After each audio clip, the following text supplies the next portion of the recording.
Tekereza umuntu uvugwa cyane mu ntambara, ufite ijambo rikomeye, hanyuma umunsi umwe inkuru igakwira hose ivuga iti nta kivuga, yashyizemo umwuka. Ese koko urupfu rujya rureba uwo rujyana? Urupfu rufite ikintu kimwe gitangaje, ntirukomanga mbere yo kwinjira, rwinjira mu buzima bwacu rutunguranye, rukadusigira amarira n'agahinda. Uyu munsi inkuru mu binyamakuru ni ibika ry'urupfu rwa Liyetona Koloneli Willy Ngoma, umuvugizi mu bya gisirikare w'umutwe AFCM 23, inkuru itwibutsa ko twese turi abagenzi. Nguhaye ikaze kuri Beroya TV. Mu kiganiro cyacu cy'uyu munsi turaganira ku nkuru iri kuvugwa cyane ku mbuga nkoranyambaga, amakuru avuga ko Liyetona Koloneli Willy Ngoma, umuvugizi wa AFCM 23, yaba yaguye mu gitero cyagabwe n'ingabo za leta ya Kongo muri centre ya Rubaya muri teritwari ya Masisi mu gitondo cyo kuri uyu wa kabiri tariki ya 24 Gashyantare umwaka wa 2026. Ubundi Koloneli Willy Ngoma ni muntu ki? Yisanze ate mu mutwe wa M23? N'uruhe ruhare rwe nk'umuvugizi wa M23?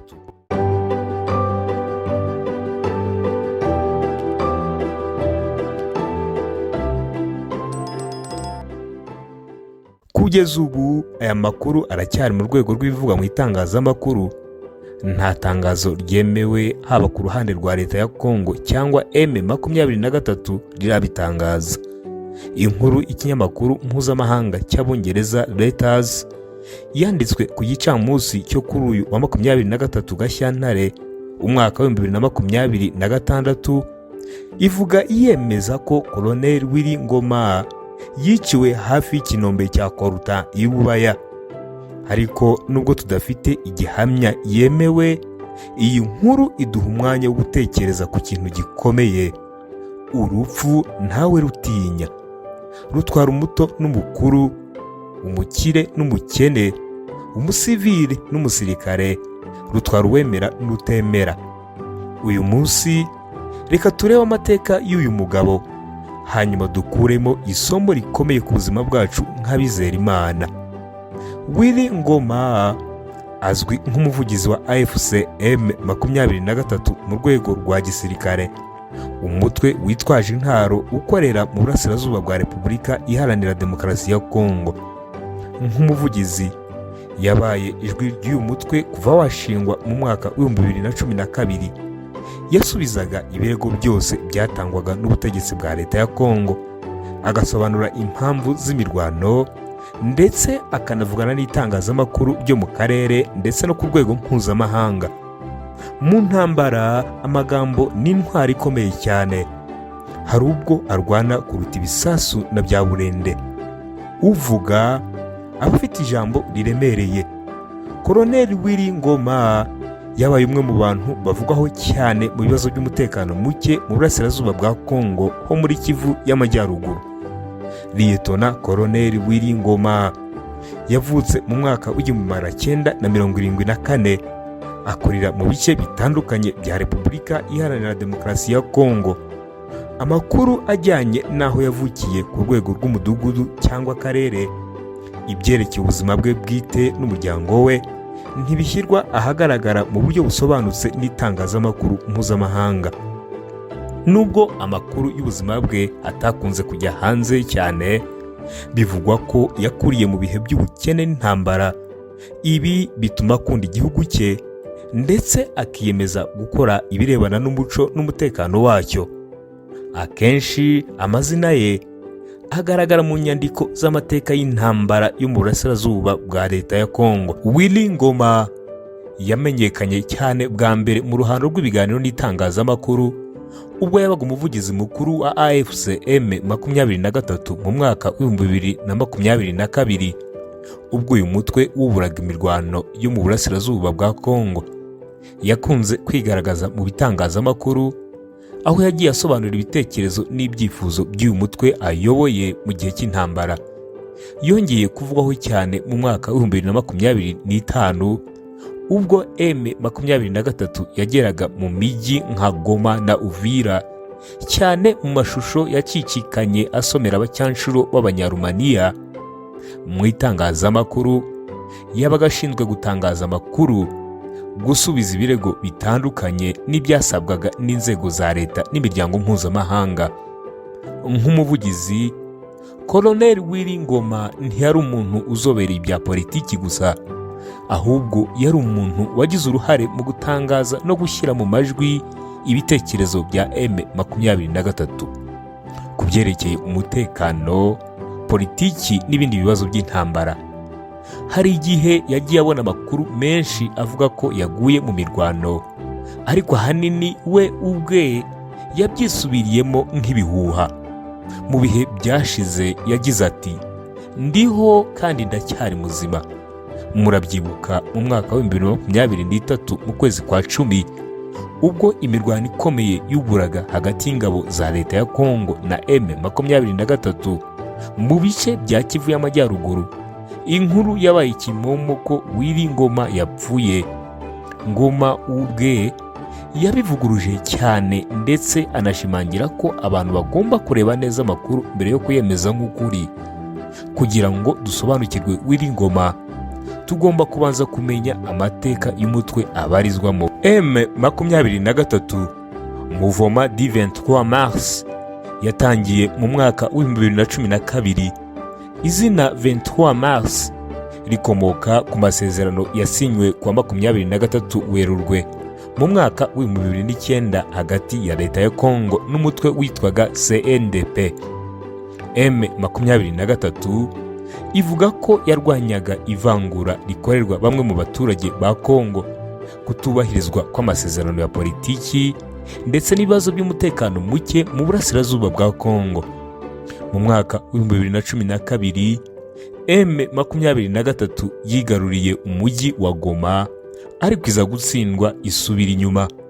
Mu mpera z'umwaka wa 2021 kugeza 2022 yongeye kugaragara, itangira imirwano mishya. Mu bihe bya vuba M23 yakomeje gukorana n'ihuriro ryiswe AFC, Alliance Fleuve Congo, ari naryo Willy Ngoma abereye umuvugizi. Nk'umuvugizi, inshingano ze ni ugutangaza imyanzuro y'umutwe, gusubiza ibirego cyangwa ibirebana n'imirwano, gutanga ibisobanuro ku bikorwa bya gisirikare, kuvugira umutwe mu bitangazamakuru byo mu karere no ku rwego mpuzamahanga. Yagiye agaragara kenshi mu biganiro n'itangazamakuru, aho asobanura impamvu M23 ivuga ko irwanira. Colonel Willy Ngoma yakoresheje cyane ibiganiro n'abanyamakuru, amatangazo yanditse ndetse n'ibiganiro ku mbuga nkoranyambaga. Mu gihe leta ya Kongo n'indi miryango mpuzamahanga ishinja M23 guteza umutekano muke no kwigarurira ibice by'igihugu, Willy Ngoma akunze gusobanura ko barwanira uburenganzira by'abaturage b'Abanyekongo, bashaka impinduka za politiki, kandi ibyo bashinjwa na leta ya Kongo ari ibinyoma. Ibi byatumye aba umwe mu bantu bavugwaho cyane mu karere no ku isi muri rusange.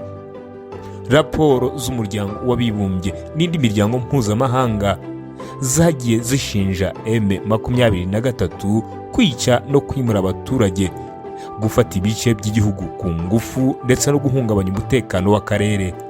Leta ya Kongo nayo ntihwema gushinja M23 kubiterwa inkunga n'ibihugu byo mu karere, ibyo M23 ihakanira kure. Nk'umuvugizi, Willy Ngoma ni ugaragara kenshi asubiza ibi birego, akagaragaza uruhande rw'uyu mutwe. Intambara hagati ya M23 na leta ya Kongo yatumye abarenga miliyoni 7 n'abantu 800 bava mu byabo. Yagize ingaruka ku bukungu, yateje impungenge mu karere. Abasesenguzi bavuga ko amahoro arambye azava mu biganiro bya politiki aho kuba mu mirwano.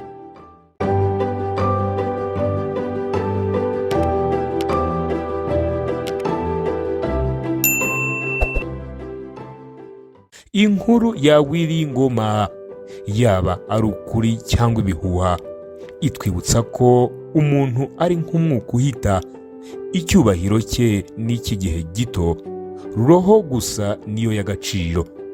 Urupfu ntirutegereza ko urangiza imishinga yawe, ntirutegereza ko abana bawe bakura, ntirutegereza ko witegura. Nta mwanya, nta butunzi, nta n'ububasha byahagarika igihe cyagenwe.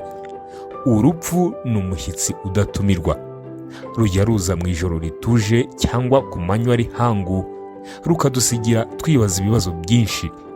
Ntirutinya abakire bafite amazu meza n'amamodoka, ntirubabarira abatindi batagira aho barara, rusesera mu mitamenywa y'ibihangange, rugaca ku barinzi rukabatwara bashizweyo. Urupfu rutwereka ko twese turi abashyitsi ku isi. Uyu munsi turaseka, ejo tukaba twibukwa mu magambo no mu mafoto. Uyu munsi turwanira ibintu bidafite agaciro, ejo tukamenya ko icy'ingenzi cyari ugukundana no kubabarirana.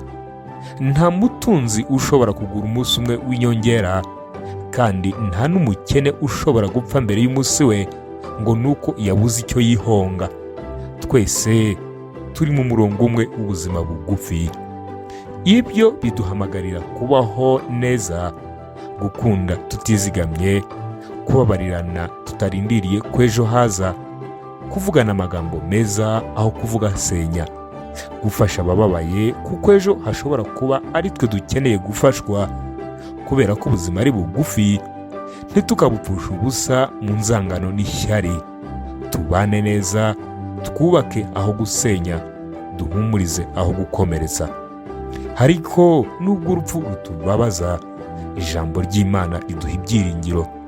Yezu yaravuze ati, nijye kuzuka n'ukuri n'ubugingo, unyizera naho yaba yarapfuye azabaho. Kandi arongera ati, izahanagura amarira yose ku maso, kandi urupfu ntiruzabaho ukundi. Ibyo biduha ihumure ko urupfu atari iherezo, ahubwo ari igice cy'inzira. Ku bizera hari isezerano ry'ubuzima bushya, aho amarira azasimburwa n'ibyishimo, umwijima ugasimburwa n'umucyo w'iteka. Nuko rero mu gihe tugifite umwuka, dukunde cyane, tubane neza, kandi twitegure ejo hazaza dufite ibyiringiro. Nitwa Israel Tuyiringire, ndabashimiye.